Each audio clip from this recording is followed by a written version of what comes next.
Ya, selamat siang sahabat, kembali Anda simak Jatim News Today edisi Senin 6 Desember 2021. Bersama saya Nabila Kansa, radio host yang akan menyampaikan seragam informasi seputar Jawa Timur, dan seperti biasanya beragam informasi baru akan kami hadirkan, dan juga live di LPPL Suara Sidoarjo sendiri, Suara Madiun, Suara Gresik, Suara Lamongan, Persada Kabupaten Blitar, Mahardika Kota Blitar, Praja Suara Tuban, Praja Angkasa Trenggalek, RSA Nganjuk, Mahardika Kabupaten Bondowoso, Purabaya Madiun, dan Dalita Pamekasan.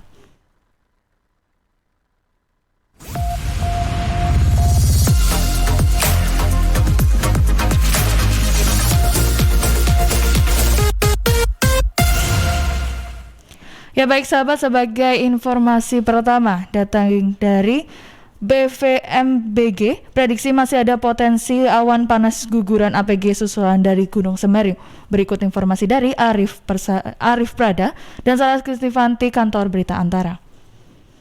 Melakukan pemantauan dan melakukan evaluasi secara. Kepala Pusat Vulkanologi dan Mitigasi Bencana Geologi PVMBG Kementerian ESDM, Andiani, menyatakan masih ada potensi erupsi susulan Gunung Semeru pasca erupsi yang terjadi pada 4 Desember lalu. Akan tetapi Andiani mengatakan sulit untuk diperkirakan seberapa besar dan jauh erupsi tersebut. PVMBG mengimbau kepada masyarakat sekitar Gunung Semeru untuk tetap berhati-hati dan menghindar dari puncak gunung, lebih kurang 1 km dan 5 km dari kawah. Masyarakat juga menghindari daerah yang berpotensi menjadi aliran awan panas, serta menghindari sungai yang berhulu di Gunung Semeru. Andiani juga mengimbau masyarakat untuk menghindari daerah yang mengalami ancaman awan panas guguran, karena bisa mengeluarkan material panas yang berbahaya. Tindak lanjut yang akan kami lakukan, pertama kami terus akan melakukan pemantauan dan melakukan evaluasi secara menerus aktivitas Gunung Semeru, dan oleh para pengamat gunung api setiap 6 jam mereka melaporkan kepada kami aktivitas Gunung Semeru. Kemudian kami mengirimkan tim tanggap darurat, segera akan kami kirimkan, paling tidak besok saya berangkat, tim juga besok akan berangkat. Andiani menambahkan guguran awan panas di Gunung Semeru sudah terjadi sejak tanggal 1 Desember 2021. Dengan jarak luncur 1.700 meter dari puncak atau 700 meter dari ujung aliran lava yang mengarah ke tenggara. Kemudian pada 4 Desember 2021 pukul 13.30 terekam getaran banjir, dan pada 14.50 teramati awan panas guguran dengan jarak luncur 4 km dari puncak ke arah tenggara. Dan pada hari ini 5 Desember kejadian yang sama terulang lagi pada pukul 5 pagi dan 10 pagi. Namun jarak luncurnya tidak sejauh kemarin. Ya, terima kasih Arif Prada dan Sarah Kristifanti dari kantor Berita Antara. Selanjutnya kami update kembali dari kantor Berita Antara, yaitu data dari terakhir BNPB, 14 tewas dalam bencana Semeru dengan 5 yang belum teridentifikasi. Berikut dari Arif Prada dan Sarah Kristifanti, kantor Berita Antara. Badan Nasional Penanggulangan Bencana BNPB mendata hingga Minggu 5 Desember, terdapat 14 orang dilaporkan meninggal dunia akibat erupsi Gunung Semeru yang terjadi pada Sabtu 4 Desember, 5 diantaranya belum teridentifikasi. Sementara itu terdapat 9 orang masih dalam proses pendataan hilang ataupun meninggal. Kemudian korban luka berat terjadi terhadap 35 orang dan luka ringan 21 orang. Erupsi Gunung Semeru berdampak terhadap 5.205 jiwa, di mana 1.300 diantaranya terpaksa harus mengungsi ke tempat yang lebih aman. Pelaksana tugas Kepala Pusat Data Informasi dan Komunikasi Kebencanaan BNPB Abdul Muhari dalam konferensi pers Minggu malam mengatakan pihaknya akan segera membentuk posko laporan terpadu. Mengingat hingga saat ini koordinasi tanggap darurat, pendataan giat, dan pendataan korban masih terpisah antara satu pos dengan pos yang lainnya. Tadi arahan dari Kepala Badan Nasional Penanggulangan Bencana, malam ini sudah harus terbentuk satu posko terpadu, sehingga giat yang dilakukan di sisi timur Gunung Semeru di Kabupaten Lumajang dengan giat yang dilakukan jika ada di Kabupaten Malang sisi barat Gunung Semeru itu bisa terkoordinasi dan data bisa terkonsolidasi dengan lebih baik. Abdul menambahkan erupsi Gunung Semeru berdampak di 10 kecamatan. 2 kecamatan diantaranya yakni Pronojiwo dan Candipuro terdampak awan panas guguran. Sementara 8 kecamatan lainnya yakni Ampel Gading, Tirtoyudo, Pegalara, Wajak, Kepanjen, Dampit, Bantur, dan Turen terdampak abu vulkanik. Tim Kantor Berita Antara mewartakan. Ya, terima kasih Arif Brada dan Sarah Krisnifanti dari Kantor Berita Antara. Berikut kami update kembali dari Semeru, yaitu 2 dusun dievakuasi antisipasi lahar dingin Semeru akibat hujan deras Minggu malam. Berikut informasi dari Didi Yunarto, Suara Sidoarjo. Hujan deras yang terjadi sejak Minggu malam kemarin sampai Senin dini hari tadi membuat debit air di aliran lahar Semeru kembali naik. Informasi naiknya debit air ini membuat petugas di beberapa posko tanggap darurat kembali waspada.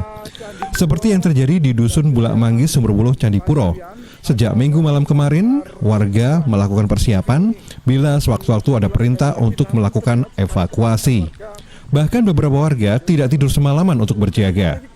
Dan sekitar jam 4 pagi tadi, sebagian warga mendengar suara gemuruh dari atas aliran.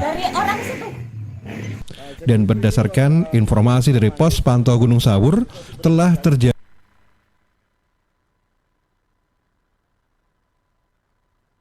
Terima kasih rekan Didi Yunarto dari Suara Sidoarjo. Kemudian kami update kembali dari Sidoarjo, targetkan selesai akhir tahun ini proses RSUD Sibar sekarang. Berikut dari informasi dari Panjiarto, Suara Sidoarjo. Sahabat, sesudah dilakukan groundbreaking pada 2 Juli 2021, RSUD Rumah Sakit Umum Daerah di kawasan Sidoarjo Barat yang berada di Desa Tambak Kemeraan, Kecamatan Krian, ditargetkan selesai pembangunan fisiknya pada akhir tahun ini. Dalam kunjungannya untuk memantau progres pembangunan fisik RSUD Sidoarjo Barat, M. Nizar, anggota Komisi C DPRD Kabupaten Sidoarjo, pada Selasa 30 November 2021 meragukan pembangunan fisik RSUD Sidoarjo Barat akan selesai tepat waktu. Menurutnya, ada beberapa bagian di RSUD Sidoarjo Barat, mulai dari plafon, jalan hingga parkir, yang butuh waktu relatif lebih lama untuk bisa selesai pada akhir 2021. Kalau melihat kondisi hari ini, per hari ini ya, saya kira tidak selesai ini untuk tenggang waktu sampai Desember. Karena apa? Kurang 1 bulan, itu termasuk seperti ini kan belum semua, belum plafonnya dan lain-lain. Ini masih belum banyak yang belum, termasuk jalan dan belakang-belakang ini masih belum selesai. Kalau menurut saya kontraktor bisa saja bilang begitu, tapi fakta di lapangan kan 250 pekerja kan tidak ada. Jadi kalau memang itu untuk menyelesaikan sampai bulan Desember, kalau memang 250 alangkah baiknya kalau ditambah pekerjanya biar cepat selesai. Karena untuk belakang sendiri pakai dan pemadatan kurang lebih 2 minggu. Sementara itu, Agus Hermawan, Site Manager dari pihak kontraktor RSUD Sidoarjo Barat, mengaku optimis sampai akhir Desember 2021 pembangunan fisik RSUD Sidoarjo Barat akan selesai. Progres sampai hari ini saya sekitar 80%, mau menuju 80%. Semuanya Bapak bisa lihat eksterior saya kebut semua. Dari mulai mau pengaspalan, paving, terus pemagaran, terus ACP juga pokoknya saya kebut eksteriornya. Ini memang tinggal 1 bulan lagi posisinya. Tapi saya yakinkan yang 1 bulan tuh banyakkan di itemnya unit. Kayak lift, terus item-item pompa, terus IPA dan sebagainya. Itu progres kita banyakkan di unitnya. Sahabat, sesudah selesai dalam pembangunan fisiknya, RSUD Sidoarjo Barat direncanakan akan beroperasi paling lambat Mei 2022. RSUD Sidoarjo Barat masuk dalam kategori rumah sakit tipe C dengan 144 bed, di mana untuk kelengkapannya akan lebih unggul dibanding rumah sakit tipe sejenis. Keberadaan rumah sakit ini untuk melayani kesehatan warga di kawasan Krian dan sekitarnya, tanpa harus menuju ke RSUD Sidoarjo yang berada di tengah kota. Demikian laporan Panji Harto, Suara Sidoarjo. Ya, terima kasih rekan Panji Harto dari Suara Sidoarjo. Kita beralih ke Pamekasan. Pemkab Pamekasan berikan pelatihan pembuatan songkok untuk santri dan pemuda desa dalam program BUB Wira Usaha Baru. Berikut laporan dari Claudia Kalisa dan Arifin dari Lalita Pamekasan. Pelatihan untuk melahirkan wirausaha baru atau WUB di Kabupaten Pamekasan hingga saat ini terus berlanjut. Bahkan peserta pelatihan mulai menyasar santri-santri untuk dibidik dan memiliki keterampilan dalam dunia usaha. WUB sendiri merupakan terobosan Bupati Pamekasan Badrut Tamam yang diberi nama Sapu Tangan Biru atau 10.000 pengusaha baru. Kali ini pelatihan pembuatan songkok dilaksanakan di Desa Palengaan Lao, Kecamatan Palengaan selama 14 hari. Menurut Rahmat, fasilitator WUB Kecamatan Palengaan menyebut bahwa jumlah peserta keseluruhan 20 orang. Dengan rincian ada 15 utusan dari beberapa pesantren dan 5 peserta dari desa setempat. Dengan harapan setelah pelatihan nanti akan mampu memproduksi songkok sendiri yang dapat berkontribusi kepada pesantren dan desa. Pelatihan ini berupa pelatihan songkok yang dilaksanakan di Kecamatan Palengaan.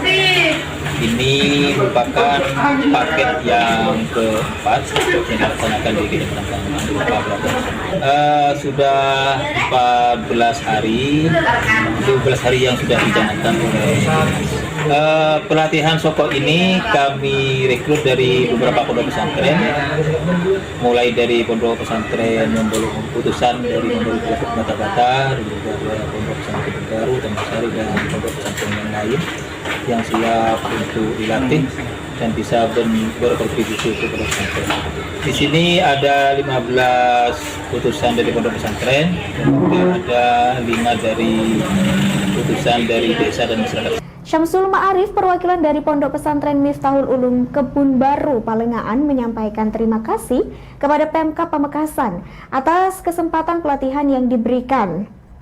Syamsul pun bersyukur dapat mengikuti pelatihan songkok sebab santri dimanapun membutuhkan songkok dan hampir setiap hari menggunakan kopiah, sehingga nantinya tak perlu lagi mendatangkan songkok dari luar daerah. Bahkan dirinya berharap ada tindak lanjut setelah dilakukan pelatihan, sebagaimana harapan Bupati Pamekasan untuk melahirkan pengusaha baru di bumi Gerbang Salam. Dengan adanya pelatihan ini, kami sangat bersyukur sekali agar supaya kami dari Pondok Pesantren bisa mengeksekusi sendiri dengan untuk mengadakan yang namanya songkok tanpa mendatangkan dari luar. Seperti itu.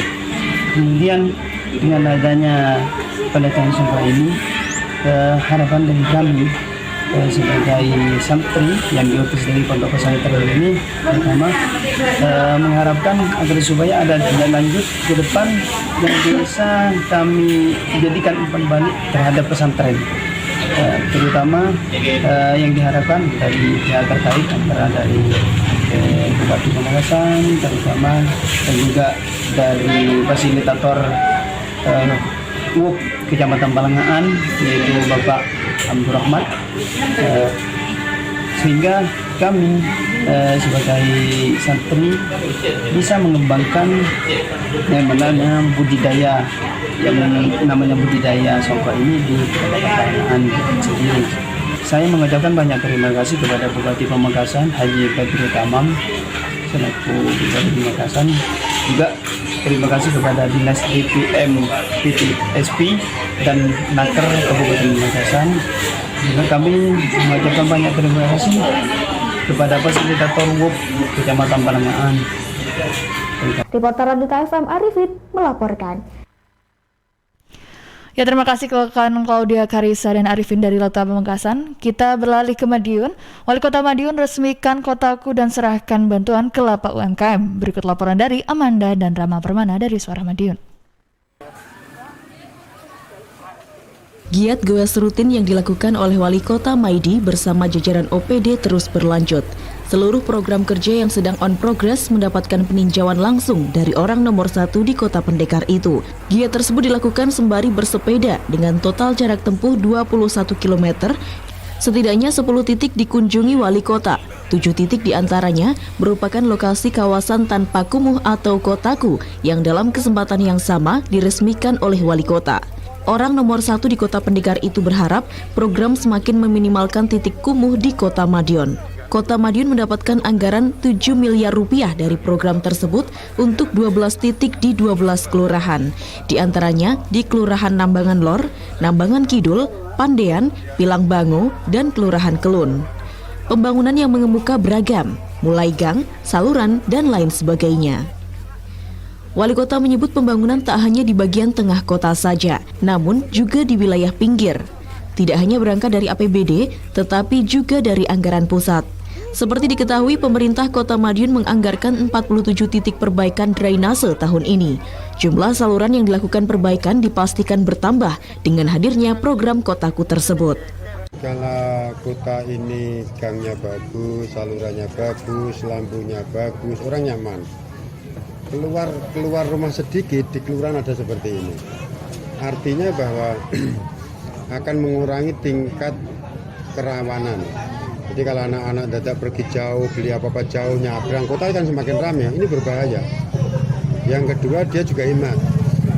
Jadi hematnya bahwa pagi-pagi ke sini sudah bisa segera pulang dan sebagai efektif waktunya itu luar biasa. Daripada dia jauh-jauh ke sini sebenarnya sudah lengkap. Jadi fungsi daripada Kotaku lingkungan yang bersih, sehat, didukung dengan lapak yang sehat, ini kebutuhan masyarakat luar biasa. Cuma sekarang sedang saya ada penelitian untuk Kotaku ini kan, kota itu yang jadi masalah banjir, sampah, panas. Semakin banyak pohon yang ini saya tanam berapa ribu, itu akan saya survei. Kalau nanti tingkat suhunya itu semakin turun itu hebat. Sehingga nanti kalau kita ajukan ke Hari Lingkungan Hidup Dunia, dampak daripada tanaman pembangunan kota semakin dingin, suhunya semakin turun. Bagus itu kita. Itu target saya. Dalam kesempatan yang sama, Wali Kota juga berkunjung ke lapak UMKM, di antaranya lapak UMKM Ronggo Kuning Kelurahan Ngegong, lapak Taman Obor Kelurahan Oro-Oro Ombo, dan lapak UMKM Bumi Semendung Kelurahan Klegen. Kunjungan itu dilakukan dalam rangka memberikan gerobak kepada para pedagang lapak. Amanda Rama Permana, Suara Madiun. Ya, terima kasih Kan Amanda dan Rama Permana dari Suara Madiun. Kemudian kita beralih ke Blitar, sahabat. Bupati Blitar terima CSR khitanan massal dari Bank Jatim. Berikut laporan dari Risma Arina dan Ari Kusuma dari Persada Blitar. Bupati Blitar Rini Syarifah menerima Corporate Social Responsibility atau CSR khitanan massal dari Bank Jatim di Pendopo Ronggo Hadinegoro pada Senin 7 Desember 2021. Pada kegiatan itu juga dihadiri sejumlah kepala OPD dan tamu undangan dengan tetap disiplin menjalankan aturan protokol kesehatan. Dalam kesempatan ini, Mak Rini mengucapkan terima kasih kepada Bank Jatim Cabang Blitar atas kepeduliannya berbagi dengan masyarakat Kabupaten Blitar melalui CSR pada sunatan massal yang telah berlangsung beberapa waktu lalu dalam rangkaian kegiatan Hari Jadi Blitar yang ke-697. Bantuan tersebut sangat meringankan orang tua yang mengkhitankan anaknya di masa pandemi COVID-19. 400 anak. 400 anak. Itu nanti yang tersebar di 22 kecamatan. 22 kecamatan dalam 2 hari kemarin. 2 hari ya. Untuk sasarannya kemarin ini masyarakat yang kurang mampu atau gimana sih? Yang tidak mampu dan kebetulan pas pandemi ini banyak yang tidak berani untuk ke fasilitas kesehatan, jadi kita bantu fasilitasi itu. Oke, siap. Sesuai dengan data yang masuk, ada 300 anak yang tersebar di 22 kecamatan menerima CSR Bank Jatim. Ia berharap dukungan seperti ini tidak berhenti, namun juga terus mendorong masyarakat dalam memulihkan ekonomi. Bupati menambahkan masih banyak di luar sana yang membutuhkan bantuan. Jika semua lapisan masyarakat ikut berkolaborasi menyikapi hal itu, pasti akan terasa mudah dan permasalahan segera bisa teratasi. Dari Blitar, Ari Kusuma mengabarkan. Ya, terima kasih rekan Risma Arina dari Kusuma dari Persada Blitar.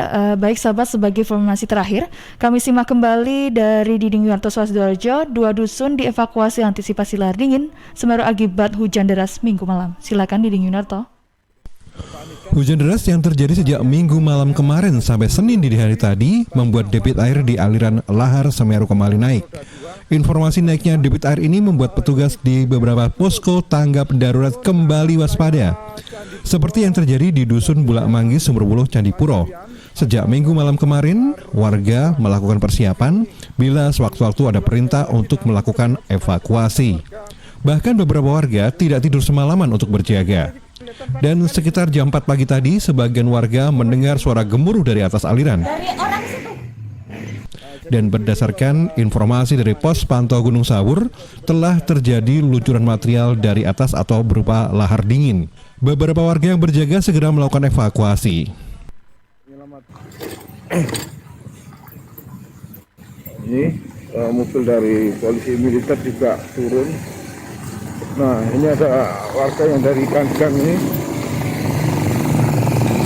Tadi ada untuk letusan itu, jadi warga mungkin yang dari atas sana air sudah meluap gitu.